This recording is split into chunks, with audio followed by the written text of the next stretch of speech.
메디케어 사기 혐의로 재판을 받고 있는 한인 의사 주애리 씨가 국선 변호사를 선임한 이유와 함께 결백을 주장하고 있습니다. 뉴저지 한인상록회 등 한인단체를 통해 탄원서 서명 운동에 참여할 수 있습니다. 코로나19 확산 방지를 명분으로 불법 이민자를 즉각 추방하도록 허용한 정책인 이른바 타이틀 42에 대해 바이든 대통령이 확대 방침을 밝혔습니다. 하원이 의회 공전 4일째인 오늘도 본회의를 열고 제118대 의회 하원 의장을 선출하기 위한 투표를 이어갔지만 여전히 당선자를 확정하지 못했습니다. 뉴욕시가 넘쳐나는 쥐 문제로 골머리를 앓고 있습니다. 에릭 애덤스 시장이 쥐를 전담하는 공무원을 두겠다고도 발표했지만 해결될 기미는 보이지 않고 있습니다. 뉴욕시 도심 한복판에서 백인 경찰이 사건 출동 후 14세 흑인 소녀를 폭행한 영상이 소셜미디어에 공개돼 논란이 되고 있습니다. 이상은 이 시각 주요 뉴스입니다. 시청자 여러분 안녕하십니까? KBN 뉴스입니다. 어제 메디케어 사기 혐의로 재판을 받고 있는 한인 의사에 대한 소식을 전해드렸는데요. 뉴스를 보신 많은 분들이 국선 변호사 선임과 관련해 질문을 주셨습니다. 또 탄원서 서명 운동에 대한 참여 방법도 문의해 주셨는데요. 지한샘 기자가 전해드립니다. 의료비용 허위 청구 혐의로 징역 60년형을 구형받은 한인 의사 주애리 씨. 다음 달 9일 법원 선고를 앞두고 있는 가운데 주애리 씨는 억울함을 호소하고 있습니다. 주 씨는 20여 년간 매니저로 일해온 직원이 문제를 일으켜 해고하자 이에 양심을 품고 누명을 씌운 것이라고 밝혔습니다. 병원 재정 관리를 일임할 정도로 해당 직원을 믿었지만 그 직원의 남편이 병원에 와 주 씨와 병원 직원들을 성추행하는 일이 발생해 재발 방지를 위해 해고를 했고 그러자 앙심을 품고 허위 제보를 했다는 주장입니다. 이분이 2019년 초에 그 비즈니스를 나가면서 자기 자료를 몰래 가지고 가서는 falsification, fabrication 하는 이런 거를 닥터주가 다 시켜서 했다고 그렇게 거짓 고발을 하고 그동안 국선 변호사로 재판을 진행한 이유는 메디케어와 관련해 기소를 당했기 때문에 검찰과 대형 보험사를 상대로 재판을 치를 변호사를 고용하려면 최소 100만 달러 이상을 지불해야 했는데 그럴 능력이 없었다는 설명입니다. 또 국선 변호사를 통해서도 충분히 자신의 결백이 입증될 줄 알았다고 주장했습니다. 억울한 일을 당하는 입장에서 뭐 사람들 보고 오라고 부를 것도 없고 뭐 그냥 재판이 쉽게 끝날 거니까 이렇게 생각을 했는데 완전히 끝날 때는 중죄인으로 해가지고 거기에 증인 한 명도 안 세웠죠. 본인이 의사니까 메디컬 네세시티로 환자들이 위증하는 거 얼마든지 반박할 수 있었어요. 근데 말 하나도 하지 말라고 그랬고. 현재 주 씨를 변호하고 있는 최재은 변호사는 배심원단에 아시안이 한 명도 없었다고 지적하고 재판 과정에서의 잘못을 상당수 확보하고 있다고 밝혔습니다. 구명위원회는 주 씨의 구명을 요구하는 탄원서 서명을 받고 있습니다. 서명은 뉴저지 한인상록회, 펠리세이즈 팍 한인회, 재향군인회, 뉴저지 한길교회 등에서 참여할 수 있습니다. KBN 뉴스 지한샘입니다. 코로나19 확산 방지를 명분으로 불법 이민자를 즉각 추방하도록 허용한 정책인 이른바 타이틀 42에 대해 바이든 대통령이 확대 방침을 밝혔습니다. 불법 이민에는 단호하게 대응하겠다는 의지를 표명한 건데요. 대신 최근 불법 입국 시도가 많이 늘어난 중남미 4개국을 대상으로 합법적 이민을 위해서 매월 3만 명을 수용하겠다고 약속했습니다. 이한마음 기자가 보도합니다. 바이든 대통령이 재선 도전을 앞두고 취임 이후 최대 정치적 약점으로 지목된 이민자 문제에 체계적 해법을 적용하면서도 불법 이민에는 단호하게 대응하겠다는 의지를 표명했습니다. 바이든 대통령은 어제 백악관에서 한 대국민 연설에서 미국의 이민 시스템은 붕괴했다며 쿠바와 니카라구아, 베네수엘라, 아이티 등 4개국에서 멕시코를 통해 국경을 넘는 이들이 불법 이민의 대부분을 차지하지만 시스템은 작동하지 않는다고 지적했습니다.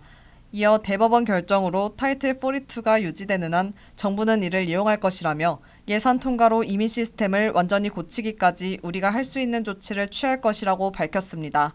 이에 따라 기존 멕시코 및 베네수엘라, 일부 중미 국가에서 미국 국경을 넘어온 불법 이민자에게 적용된 타이틀 42 정책은 니카라구아, 쿠바, 아이티 국민에게까지 확대됩니다.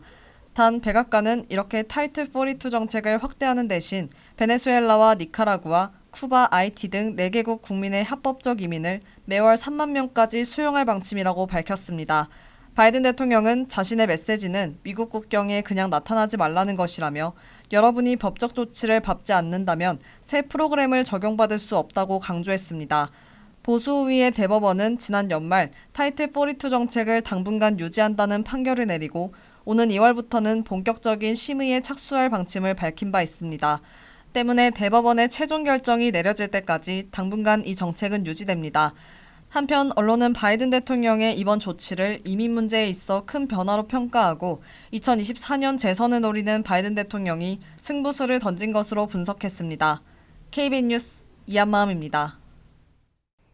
하원이 의회 공전 4일째인 오늘도 본회의를 열고 제118대 의회 하원의장을 선출하기 위한 투표를 이어갔습니다. 하지만 여전히 당선자를 확정하지 못했습니다.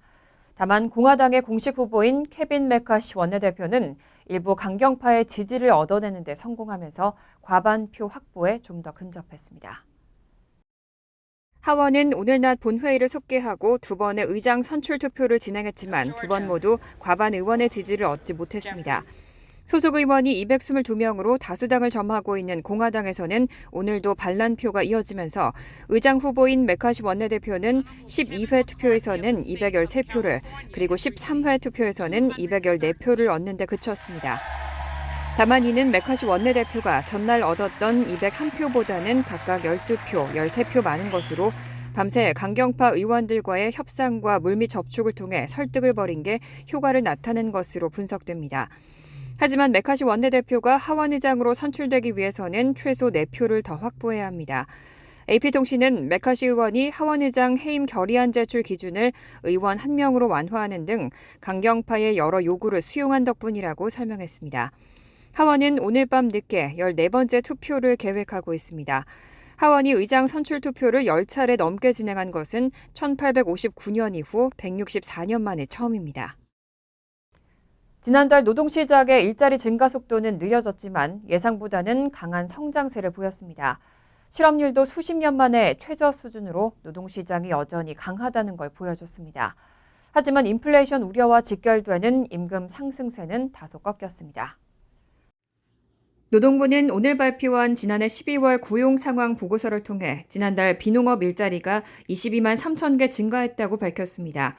일자리 증가폭은 11월 25만 6천 개보다는 줄어들었지만 월스트리트저널이 집계한 전문가 전망치 20만 개보다는 많았습니다. 지난해 전체로는 총 450만 개의 일자리가 증가해 월 평균 37만 5천 개씩 늘어난 것으로 집계됐습니다. 이에 대해 월스트리트저널은 1940년 이후로는 2021년에 이어 두 번째로 강한 성장 속도라고 전했습니다. 업종별로는 레저 접객업에서 6만 7천 개, 보건 의료업에서 5만 5천 개, 건설업에서 2만 8천 개 등에서 지난달 일자리가 많이 증가했습니다. 하지만 레저 접객업은 코로나19 사태 직전인 2020년 2월보다 아직 93만 2천 개의 일자리가 줄어든 상태입니다. 실업률은 3.5%로 전월 3.6%보다 0.1%포인트 하락했습니다. 1960년대 후반 이후 가장 낮은 수준입니다. 한편 12월 시간당 평균 임금은 전월보다 0.3%, 지난해 같은 달보다 4.6% 각각 늘어나 시장 전망치 전월 대비 0.4%, 전년 대비 5.0%를 하회했습니다. 지난달 같은 달 대비 임금 상승률은 지난 2021년 여름 이후 가장 낮은 수준입니다. 블룸버그 통신과 마켓워치를 비롯한 경제 매체들은 이날 보고서에 대해 금리 인상과 경기 불확실성에도 불구하고 노동시장에 강한 힘을 보여준 결과라면서도 임금 상승세 둔화를 근거로 인플레이션 압력은 다소 줄어들었다고 평가했습니다. 인플레이션 감축법의 전기차 보조금 혜택을 받기 위해서는 북미 최종 조립이라는 조건 외에도 여러 가지가 있습니다. 그런데 규정이 복잡한 탓에 테슬라의 모델 Y 등 일부 차량이 혜택에서 제외됐습니다. 어제 블룸버그 통신은 인플레이션 감축법 IRA의 세액공제 대상 전기차의 요건이 북미 최종 조립 조건 외에도 복잡하고 유동적이라고 보도했습니다. 배터리 용량은 최소 7kWh여야 하고 차량 총 중량이 14,000파운드를 초과하면 안 됩니다. 또 승합차나 스포츠 유틸리티차, 픽업 트럭의 경우 소매 가격이 $80,000를 넘으면 대상에서 제외됩니다. 세단의 경우는 $55,000를 넘으면 받을 수 없습니다. 이 때문에 전기차 중에서도 세액공제를 받지 못하는 경우가 생겨나고 있습니다.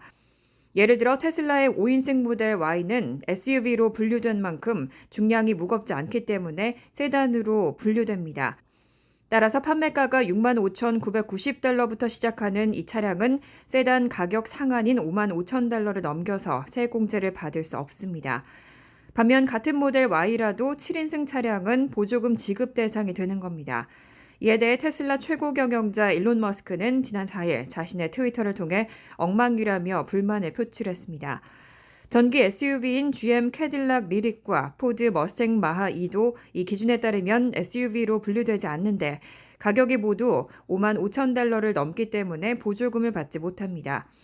한편 이 밖에도 IRA의 전기차 세액공제 조항에서 공제 대상 전기차 가격에는 딜러에게 넘겨줄 시점에 차량에 물리적으로 부착된 옵션도 포함되지만 판매점까지의 운반 비용이나 기타 세금 등은 포함되지 않습니다. 또 구매자의 소득이 개인 연간 15만 달러 이하, 공동 소유인 경우는 30만 달러 이하여야 합니다. 뉴욕시는 넘쳐나는 쥐 문제로 골머리를 앓고 있습니다.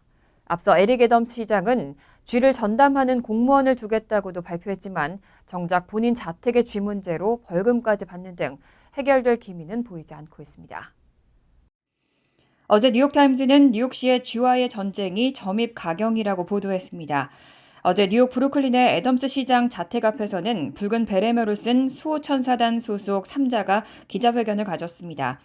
커티스 슬리와 전 뉴욕시장 후보, 케이지 속의 고양이 2마리, 그리고 죽은 쥐 1마리였습니다. 뉴욕시 보건국은 지난 7일 브루클린 베드포드 스타이브센트의 4층 자택에서 쥐를 퇴치하지 못한 혐의로 애덤스 시장에게 벌금을 부과했습니다. 앞서 보건국이 2차례 부과한 벌금의 취소 소송에서 애덤스 시장이 승리한 다음 날이었습니다. 새 벌금은 1,200달러에 달했는데 애덤스 시장은 이번에도 자신 휘하의 시행정법원에 소송을 내고 벌금을 내지 않겠다고 밝혔습니다. 이에 슬리와 전 후보는 자신이 기꺼이 쥐 대책 책임자가 될 것이라며 우선 시장 집의 쥐 문제 해결을 위해 유기묘들을 집에 풀겠다고 밝혔습니다. 슬리와 전 후보는 애덤스 시장이 원하면 시장의 자택 주변도 길고양이 세력권으로 만들 수 있다고 제안했지만 애덤스 시장은 슬리와 전 후보의 제안을 조롱으로 받아들인 듯 했습니다. 한편 애덤스 시장의 이웃 주민은 애덤스 시장의 자택보다 옆집이 문제라며 그 집엔 쥐똥이 곳곳에서 보이고 정체 모를 동물의 뼈까지 있었다고 밝혔습니다. 뉴욕시 보건국은 지금까지 이 집에 2차례 벌금을 부과했지만 쥐 퇴치를 위해 7,000달러를 썼다고 주장하는 애덤스 시장에게는 3차례 벌금을 부과했습니다. 한편 도시 생태학자들은 고양이들은 위험하고 치명적인 먹이를 쫓지 않는다며 집 쥐는 싸움에 능하고 놀라울 정도로 민첩해서 고양이에 충분히 맞설 수 있다며 고양이를 풀어놓는 방법은 효과가 없을 것이라는 입장입니다. 뉴저지 공립학교에서 소셜미디어 등 디지털 매체를 활용하는 방법에 대한 교육이 의무화됐습니다. 과장된 정보나 허위 정보가 넘쳐나는 가운데 아이들이 사실을 추려내고 정보를 스스로 평가하고 이해하는 방법을 배울 수 있도록 하겠다는 방침입니다. 지난 4일 필머피 주지사는 소셜미디어의 잘못된 정보에 대한 식별 방법 등 디지털 매체의 올바른 이용법 교육을 위한 수업 지침 마련을 요구하는 법안에 서명했습니다. 어린 학생들이 소셜미디어에서 과장이나 허위 정보에 현혹되는 경우가 많아지면서 디지털 정보 이용에 대한 학교 교육이 필요하다는 취지로 마련된 법안입니다. 법안을 주의회에 상정한 마이클 테스타 주상원 의원은 이 법안은 특정 아이디어가 참인지 거짓인지를 학생들에게 가르치는 것이 아니라 디지털 매체에 제시된 정보를 학생들이 스스로 연구하고 평가해서 이해하는 방법을 배우도록 도울 것이라고 전했습니다. 한편 이 법안의 제정에 따라 주교육위원회는 킨더가튼부터 12학년까지 전 학년을 포괄하는 디지털 매체 교육 지침을 마련해야 합니다. 이를 위해 위원회는 뉴저지 북부와 중부, 남부 지역에서 최소 한 번 이상의 공청회를 열고 교육 지침이 공식 채택되기 전 의견을 청취해야 합니다. 각 학교는 이런 과정을 거쳐 최종 확정된 교육 지침을 바탕으로 학생들이 소셜미디어 등 디지털 매체 정보를 올바르게 판단할 수 있는 방법을 가르치게 됩니다. 다만 교육 지침이 언제까지 마련돼 각 학교에 전달될 수 있을지는 확실하지 않습니다. 뉴저지 학교 사서협회는 디지털 매체 교육법을 만드는 데 6년이 걸렸다며 디지털 매체를 통해 얻는 정보에서 사실을 추려내는 교육이 필요하다고 강조했습니다. 또 수없이 많은 정보가 범람하는 가운데 학생들이 허위 사실을 가려낼 수 있는 능력을 기를 수 있도록 해야 한다고 덧붙였습니다. 뉴욕시 도심 한복판에서 백인 경찰이 사건 출동 후 14세 흑인 소녀를 폭행한 영상이 소셜미디어에 공개돼 논란이 되고 있습니다.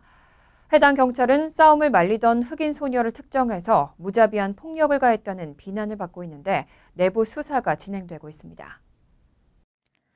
지난 3일 낮 2시경 뉴욕시 도심 한복판에서는 뉴욕 에드윈 마캄 고등학교 근처에서 2명의 10대 소녀들이 말다툼을 벌였고 이를 본 주민들이 경찰에 신고했습니다. 그런데 백인 경찰인 니콜라스 칼조는 현장에 출동한 직후 10대 소녀들의 싸움을 말리기는커녕 현장에 있던 14세 소녀 키온나 로빈슨의 머리를 가격하는 등 폭력을 가했습니다.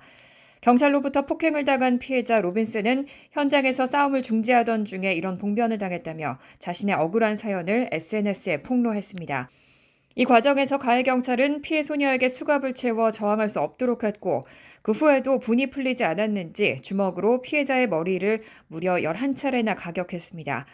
피해 소녀는 SNS를 통해 싸움을 중지하기 위해 현장에 있었는데 출동한 경찰은 오히려 자신을 지목해 폭행했다면서 자신은 경찰을 2번 때렸는데 그는 자신을 11차례나 폭행했다고 주장했습니다. 약 8초간 촬영된 이 영상은 SNS 트위터에 공유된 직후 100만 회 이상의 조회수를 기록하고 있습니다.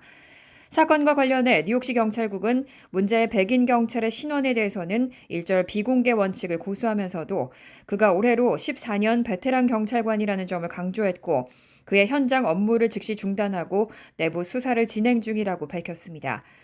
이와 관련해 에릭 애덤스 뉴욕시장은 공식적으로 경찰국의 사건 대응 방식에 불만을 제기했습니다. 하지만 일각에서는 단 8초의 짧은 영상으로 경찰관의 수사 방식을 섣부르게 판단하고 문제를 전가하는 것은 도가 지나치다는 반론도 나왔습니다. 간추린 소식입니다. 한인 조셉 김 검사가 뉴욕시 브루클린 검찰청의 형사법원 부장검사에 임명됐습니다. 김 검사는 지난 2004년부터 스태튼 아일랜드 검찰청에서 검사 생활을 시작해 마약 강력범죄 수사를 10여 년간 전담하고 범죄전략부서 부장검사를 맡으면서 범죄자 소탕에 큰 기여를 하고 있다는 평가를 받고 있습니다.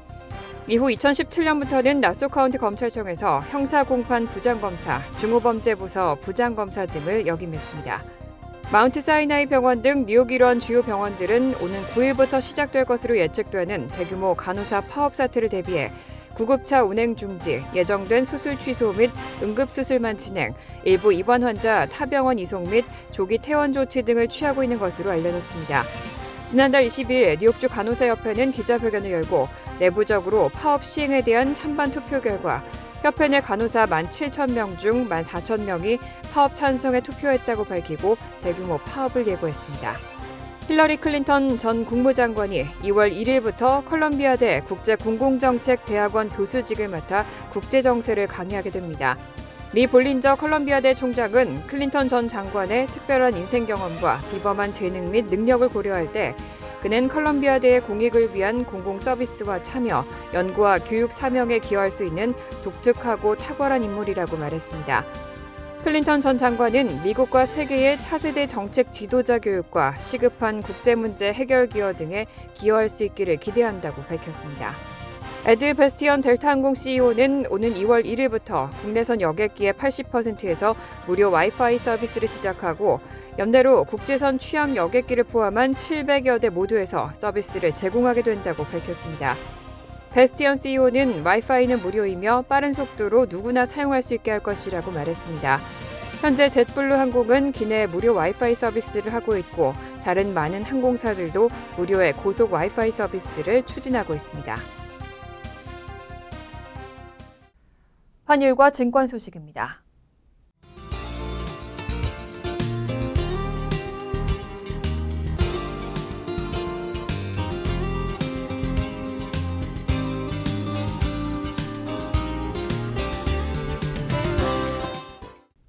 이어서 날씨입니다. 토요일은 대체로 화창하겠습니다. 낮 최고 기온은 45도, 섭씨 7도, 밤 최저 기온은 32도, 섭씨 0도로 예상됩니다. 일요일 역시 화창하겠지만 밤 늦게는 눈이 내릴 가능성이 있습니다. 월요일은 화창하겠습니다. 이상으로 KBN 뉴스를 마칩니다. KBN과 함께 즐거운 저녁 되시기 바랍니다. 미 동부 최대 한인방송 KBN이 제작하는 KBN 뉴스는 웹사이트 mykbn.com 그리고 유튜브와 페이스북에서 다시 보실 수 있습니다. 좋아요, 구독, 알림 설정은 뉴스 제작에 큰 도움이 됩니다.